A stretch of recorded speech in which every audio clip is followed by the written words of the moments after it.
Hello, my name is Dr. Abisola Santos. Welcome to my channel. I welcome you on Facebook, Instagram, and YouTube. Join me every Monday as I share the Word of God using everyday simple life experiences. Please subscribe, like, and share. Share with your friends, and I look forward to your comments. But remember, brand new possibilities with God every day, and brand new possibilities exist for us this coming year.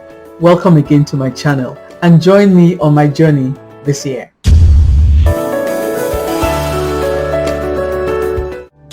Welcome to the beginning of another week, the third Monday in February, and brand new possibilities with God. Welcome.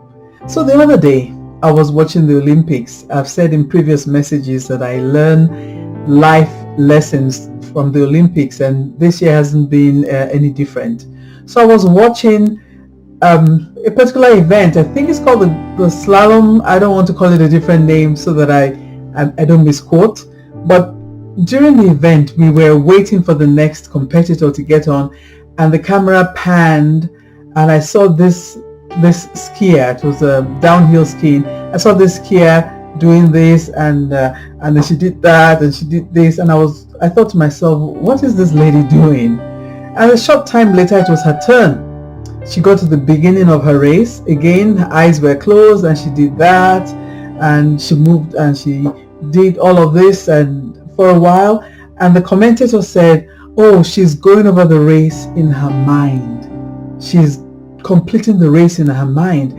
And when she was done doing this and doing that, she looked at her coach, gave him a punch, high five, I guess, and took off down the hill. And she did exceedingly well. So I watched that and I thought to myself, this is a sports person, and the commentator has said she's going over her race in her mind. And I thought to myself, the Word of God tells me that whatever is in my heart is what I'm going to do. So can you imagine, she's gone over the race many times.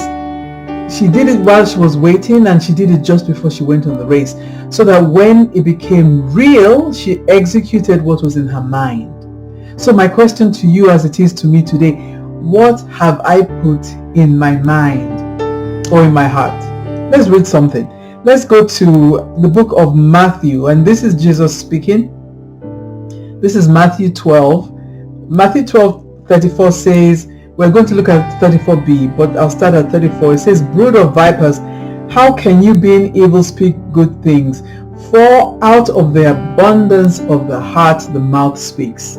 Out of the abundance of the heart the mouth speaks. You can say for her, out of the abundance of her heart, what she saw in her mind's eye, that's what she executed when her race began.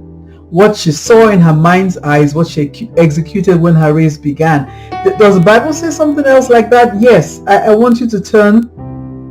With this time, we're going to look at the book of Romans. We're going to look at Romans 4, and all of my versions are New King James. No, Romans 4:17 says, as it is written, talking about Abraham, I have made you a father of many nations in the presence from whom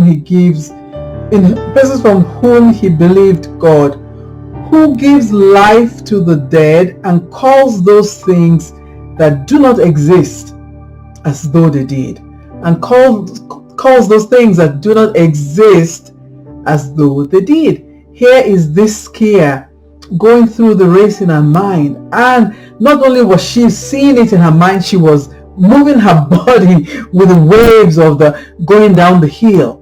She did it all. And then when her eyes opened, she executed what she saw in her heart. Another verse, yes. Let me have you turn to Genesis. This is Genesis 30.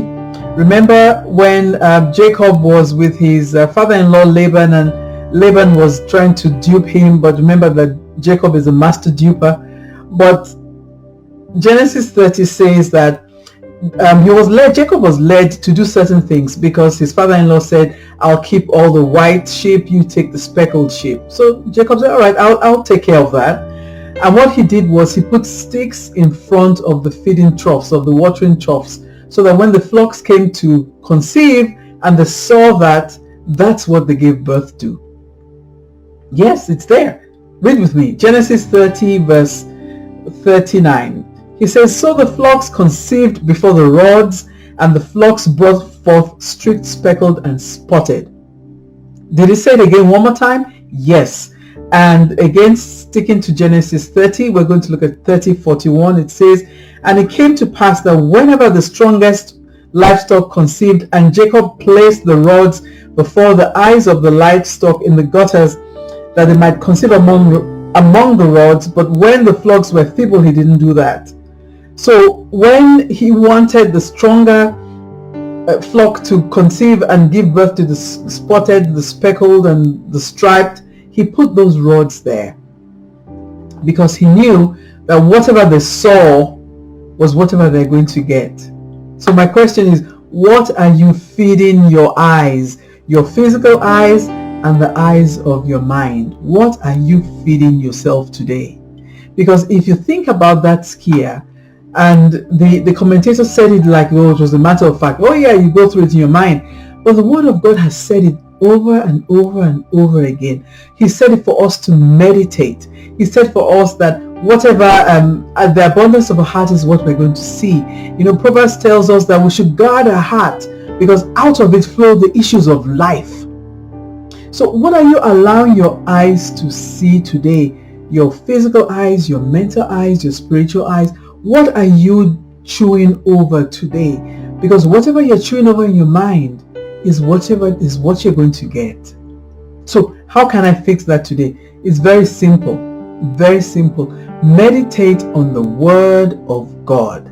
Meditate on the Word of God. A few months ago, I shared a link about meditating, about a pastor in Nigeria that has really blessed me.